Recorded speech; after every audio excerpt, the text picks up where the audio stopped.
আলু আর ময়দা দিয়ে খুবই মুচমুচে আর মুখরোচক একটি নাস্তা আমি আজকে আপনাদেরকে বানিয়ে দেখাবো।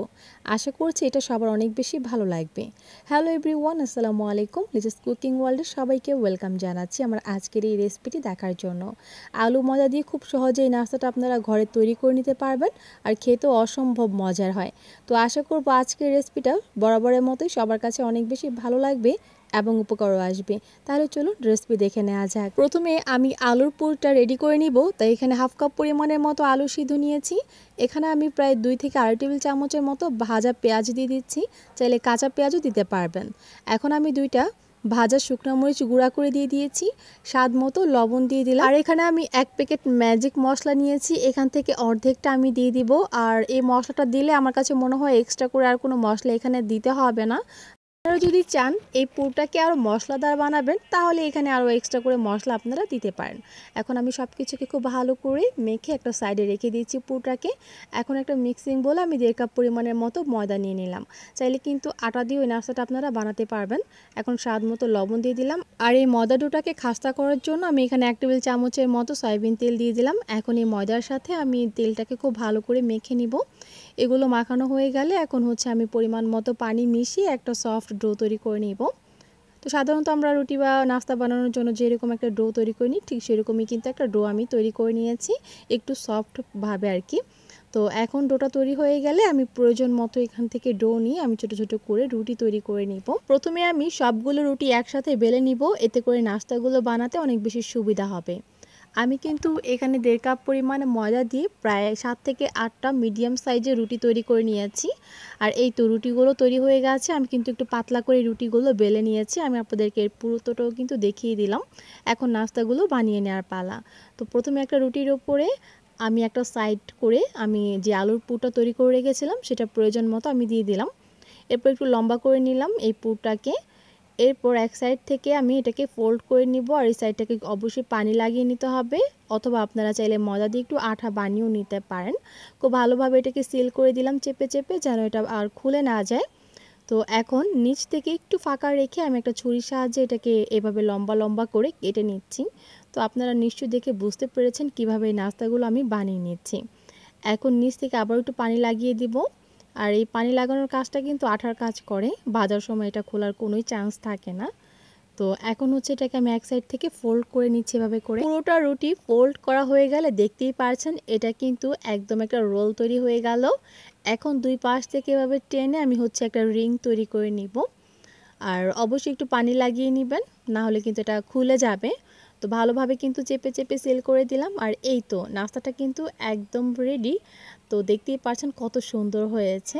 তো খুব সহজে কিন্তু এই নাস্তাটা তৈরি করা যায়। তো আপনাদের ভালো করে বোঝার সুবিধার জন্য আমি আরও একটা নাস্তা আমি আপনাদেরকে তৈরি করে দেখাচ্ছি। তো আশা করছি আপনারা প্রথম দেখাতেই খুব ভালো করে বুঝে গেছেন নাস্তাগুলো কিভাবে বানাতে হবে। আমি যে সকল উপকরণ দিয়ে আজকের এই নাস্তাটা বানিয়েছি এই সবগুলো উপকরণই কিন্তু আমাদের হাতের কাছেই থাকে। তো খুব সহজেই কিন্তু চাইলে বিকেলের জন্য এরকম একটা নাস্তা বাচ্চাদেরকে বানিয়ে দিতে পারেন। আশা করছি বাচ্চারা অনেক বেশি পছন্দ করবে। আবার এই নাস্তাটা কিন্তু চাইলে বাচ্চাদের টিফিন বক্সের জন্য ঝটপট তৈরি করে দেওয়া যায়, খেতে কিন্তু অনেক বেশি মজার। আর এই তো আমার নাস্তাগুলো কিন্তু তৈরি হয়ে গিয়েছে। এখন এগুলোকে ভেজে নিব। তাই প্যানে পর্যাপ্ত পরিমাণ তেল আমি হালকা করে গরম করে নিয়েছি। একদম গরম তেলে কিন্তু দেওয়া যাবে না, এতে করে নাস্তাগুলো মুচমুচে হবে না। তো যখন মিডিয়াম গরম হবে তেলটা তখন নাস্তাগুলো দিয়ে একটু ধৈর্য সহকারে নাস্তাগুলো ভেজে নিতে হবে। তো এই তো এক পাশ হলে আমি আরেক পাশে উল্টে দিচ্ছি। এভাবে করে কিছুক্ষণ পরপর এগুলোকে উল্টে পাল্টে দিব যেন সুন্দরভাবে এগুলো ভাজা হয়ে যায়। আর এই তো নাস্তাগুলো কিন্তু আমার ভাজা হয়ে গেছে, একদম বাদামি রং করে ভেজে নিয়েছি। আর দেখে বোঝা যাচ্ছে যে কতটা মুচমুচে হয়েছে। এই তো তৈরি হয়ে গেল আলু ময়দা দিয়ে খুবই মুচমুচে আর মুখরোচক এক নাস্তা। আর এই নাস্তাটা কিন্তু গরম গরম যে কোনো সস, চাটনি অথবা সালাদের সাথে খুব ভালো যাবে। আপনারা একবার হলেও এভাবে বাসায় ট্রাই করে দেখতে পারেন। আশা করছি এটা সবার পছন্দ হবে আর অনেক বেশি মুচমুচেও হয়। তো আশা করব আজকের এই নাস্তার রেসিপি সবার কাছে অনেক বেশি ভালো লাগবে। তাহলে আজ এখানে বিদায় নিচ্ছি, চলে আসবো নতুন কোনো ভিডিও নিয়ে। সেই পর্যন্ত সবাই ভালো থাকুন, সুস্থ থাকুন। আল্লাহ হাফিজ। আটা আর আলু দিয়ে চমৎকার একটা নাস্তা তৈরি করে দেখাবো আজকে। আশা করছি সবার অনেক বেশি ভালো লাগবে। যারা মেহমানের জন্য নতুন কিছু বানাতে চাইছেন তারা চাইলে কিন্তু এই নাস্তাটা তৈরি করে নিতে পারেন। নাস্তাটা দেখতে যেমন সুন্দর, খেতেও কিন্তু তেমনি মজার। আশা করব বরাবরের মতোই আজকের এই রেসিপিও সবার অনেক বেশি ভালো লাগবে। আর এই নাস্তাটা বানানোর জন্য প্রথমে একটা মিক্সিং বলে আমি 1.5 কাপ পরিমাণের মতো আটা নিয়ে নিব। চাইলে আটার পরিবর্তে কিন্তু ময়দাও নিতে পারবেন। এখন এখানে সামান্য কিছুটা কালো জিরা আর স্বাদ মতো লবণ দিয়ে দিয়েছি। কালো জিরাটা দিলে আমার অনেক বেশি ভালো লাগে আর সুন্দর একটা স্মেলও আসে, এর জন্য দিয়েছি। আপনারা চাইলে স্কিপ করে দিবেন। এখন হচ্ছে এখানে 1 টেবিল চামচের মতো সয়াবিন তেল দিয়ে দিচ্ছি। চাইলে তেলের পরিবর্তে বাটারটাও দিতে পারবেন। এখন আটার সাথে তেলটাকে খুব ভালো করে মেখে নিব। আর যত ভালো করে মাখবেন নাস্তাগুলো ততই মুচমুচে হবে। আর বিশেষ করে যে কোনো ভাজা আইটেম তৈরি করার সময় অবশ্যই একটু তেল দিয়ে এই আটা বা ময়দাটাকে ময়ান করে নেবেন। এতে করে কিন্তু অনেক বেশি খাস্তা হয় নাস্তাগুলো। যখন দেখব আটাগুলো এরকম মুঠি করলে মুঠিটা সহজে ভাঙবে না, তখন বুঝতে হবে মাখানোটা হয়ে গেছে। এখন হচ্ছে এখানে পরিমাণ মতো পানি দিয়ে আমি একটা সফট ডোবা খামি তৈরি করে নিব। সাধারণত রুটি বা পরোটা বানানোর জন্য যেরকম একটা খামি তৈরি করে নিই ঠিক সেরকমই কিন্তু তৈরি করে নিতে হবে। দেখতেই পারছেন একদম কিন্তু শক্ত হবে না এই খামিটা। আর এটাকে আমি একটু রেস্টে রেখে দিব আর সেই ফাঁকে হচ্ছে আলুর পুরটা রেডি করে নিব। তো এখানে 1 কাপ পরিমাণের মতো ম্যাশ পটেটো নিয়েছি, মানে আলুর সিদ্ধ নিয়েছি এখানে 1 কাপ পরিমাণের মতো। সাথে এখানে মাঝারি সাইজের একটা পেঁয়াজ কুচি আর একটা কাঁচামরিচ কুচি দিয়ে দিলাম। সাথে এখন দিয়ে দিয়েছি 1 প্যাকেট নুডলসের মশলা আর স্বাদ মতো লবণ। আর সামান্য কিছুটা ধনিয়া পাতা কুচি দিয়ে দিব ফ্লেভারের জন্য। আমার মনে হয় নুডলসের মশলা দিলে এক্সট্রা করে এখানে আর কোনো মশলাই দিতে হয় না। তাও আপনারা যদি চান এখানে আরও এক্সট্রা করে অন্য কোনো মশলাও দিতে পারবেন, কোনো সমস্যা নেই, এতে করে কিন্তু টেস্ট বাড়বে। এখন এই আলুর সাথে মশলাগুলোকে ভালো করে আমি মেখে নিয়েছি। আমি একেবারে সিম্পলভাবে কিন্তু আলুর পুরটা রেডি করে নিয়েছি। তো এটাকে একটা সাইডে রেখে দিচ্ছি। এখন হচ্ছে আমি সেই ডোটাকে আবারও একটু কয়েক মিনিটের মতো এটাকে ভালো করে মথে নিব। মথা হয়ে গেলে এখন এটাকে সমান 2 ভাগে ভাগ করে দিব, কারণ আমি হচ্ছে একটা ডোয়ের পিস নিয়ে বড় সাইজের একটা রুটি তৈরি করে নিব। রুটিটা বড় করে বেলে নিলে কিন্তু অনেকগুলো নাস্তা একসাথেই তৈরি হয়ে যাবে, এতে করে কিন্তু অনেকটা সময় বেঁচে যাবে। তাই এর জন্য আমি একটা বড় সাইজের রুটি বেলে নিয়েছি এখানে। আর রুটির পুরুত্বটাও আমি আপনাদেরকে দেখিয়ে দিব, একদম বেশি মোটাও না বা একদম বেশি পাতলাও হবে না। তো মিডিয়ামে করেই কিন্তু এটাকে বেলে নিয়েছি। আশা করছি আপনারা দেখে হয়তো বুঝতে পেরেছেন। এখন এই রুটিটাকে আমি একটা চারকোনাচে শেপ দিয়ে নিব বক্সের মতো। তো এর জন্য রুটির যে সাইডের অংশ আঁকাবাঁকাগুলো আছে সেগুলোকে কেটে আমি সমান করে নিচ্ছি। আর এগুলো বলে বোঝানোর মতো কিছুই না, জাস্ট আপনারা দেখেই কিন্তু বুঝতে পারবেন আমি কাজগুলো কিভাবে করে নিচ্ছি। রুটিটাকে চারকোনা শেপ দেওয়ার পর মাঝ বরাবর 2 ভাগে ভাগ করে নিব। এরপর আবার মাঝ থেকে আরেকটা কেটে নিব, মানে এগুলোকেও আবার আমি চারকোনাচে মানে একটা বক্সের মতো শেপ দিয়ে নিলাম। এই তো নাস্তা বানানোর জন্য এগুলো একদম রেডি হয়ে গিয়েছে। আর এই তো দেখতেই পাচ্ছেন ঠিক এইরকম করেই কিন্তু আমি নাস্তাগুলো আজকে বানিয়ে দেখাবো। দেখতে অনেক সুন্দর হয়েছে তাই না?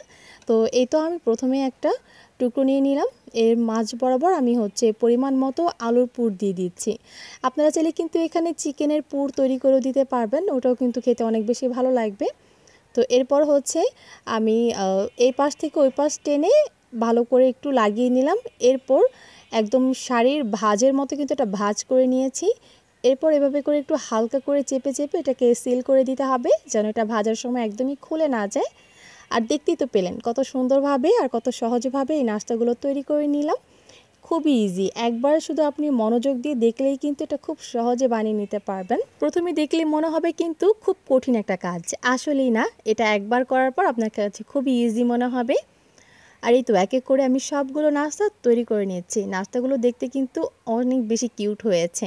আর এই তো ভাজার জন্য কিন্তু সবগুলো নাস্তা একদম রেডি। এখন হচ্ছে তেলের মধ্যে এগুলো দিয়ে ভেজে নিব। তো চুলার আঁচটাকে মিডিয়াম টু লোয়ের মাঝামাঝি রেখে একটু ধৈর্য সহকারে নাস্তাগুলো ভেজে নিতে হবে। আর কিছুক্ষণ পরপর এগুলো এক পাশ থেকে আরেক পাশ উল্টে দিব, যেন এগুলো সব দিক থেকে খুব সুন্দর করে ভাজা হয়ে যায়। আর দেখতেই পারছেন নাস্তাগুলো দেখতে কতটা সুন্দর হয়েছে ভাজার পর। যখন আমি দেখব এর ওপর দিকটা অনেক বেশি ক্রিস্পি আর এরকম সোনালি রং হয়ে গেছে, তখন হচ্ছে এগুলোকে আমি তেল থেকে তুলে নিব। এই নাস্তাগুলো দেখতে যেমন সুন্দর হয়, খেতেও কিন্তু তেমনি মজার। বাসায় মেহমান আসবে কিন্তু নতুন কি বানিয়ে দেওয়া যায় তা নিয়ে ভাবছেন, তাহলে আজকের এই রেসিপিটা আপনার জন্য। এটা খেতে অসম্ভব মজার আর খুবই মুচমুচে হয়। একবার হলো বাসায় এটা ট্রাই করে দেখতে পারেন, আশা করছি ছোট বড় সবাই বেশ পছন্দ করে খাবে। তাহলে আজ এখানেই বিদায় নিচ্ছি। আশা করব আজকের রেসিপি আপনাদের কাছে অনেক বেশি ভালো লেগেছে। তো চলে আসবো নতুন কোনো ভিডিও নিয়ে। সেই পর্যন্ত সবাই ভালো থাকবেন এবং সুস্থ থাকবেন, আর আমাদের জন্য দোয়া করবেন। আল্লাহ হাফেজ। ময়দার আলু দিয়ে আজ এমন একটা নাস্তা আমি আপনাদেরকে বানিয়ে দেখাবো, যেটা আপনারা বাসায় বানালে সবাই খেয়ে আপনার প্রশংসা করতে বাধ্য হবে। হ্যালো এভরিওয়ান, আসসালামু আলাইকুম। চলে আসলাম নতুন আরও একটি নাস্তা রেসিপি নিয়ে। আজ খুবই চমৎকার একটা নাস্তা আমি আপনাদেরকে বানিয়ে দেখাবো। আশা করছি আপনাদের অনেক বেশি ভালো লাগবে। তো চলুন কথা না বাড়িয়ে চলে যাই মূল ভিডিওতে।